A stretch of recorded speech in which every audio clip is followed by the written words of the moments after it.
गौरक्षा के मुद्दे को लेकर अब संत समाज ने बड़ा आंदोलन छेड़ दिया है।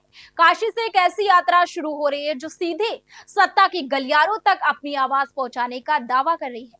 ज्योतिर्मठ के शंकराचार्य स्वामी अभिमुक्तेश्वर आनंद सरस्वती ने गौमाता की रक्षा और गौहत्या पर सख्त कानून की मांग को लेकर पदयात्रा शुरू करने का ऐलान किया है। यह यात्रा वाराणसी से शुरू होकर यूपी की राजधानी लखनऊ तक पहुंचेगी, जहां 11 मार्च को एक बड़ी जनसभा आयोजित की जाएगी। संत समाज का कहना है कि गौमाता की सुरक्षा सिर्फ धार्मिक नहीं बल्कि सांस्कृतिक और सामाजिक आस्था का भी विषय है। नमस्कार, आप देख रहे हैं नेशन नाउ समाचार और मैं हूं आपके साथ शुभी शुक्ला। काशी की पावन धरती से अब गौरक्षा की आवाज बुलंद होने जा रही है। ज्योतिर्मठ के शंकराचार्य स्वामी अभिमुक्तेश्वर आनंद सरस्वती ने गौमाता की रक्षा के लिए एक बड़ी पदयात्रा की घोषणा की है, जो आज से शुरू हो रही है। इस यात्रा का उद्देश्य गौहत्या पर पूर्ण प्रतिबंध और गौवंश की सुरक्षा को लेकर सरकार तक संत समाज की मांग पहुंचाना है। स्वामी अभिमुक्तेश्वर आनंद का कहना है कि भारत की संस्कृति में गौमाता का विशेष स्थान है।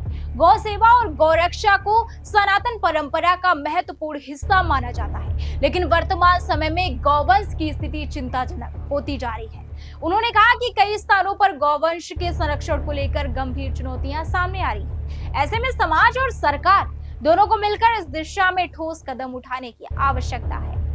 इसी संदेश को जन जन तक पहुंचाने के लिए यात्रा शुरू की जा रही है।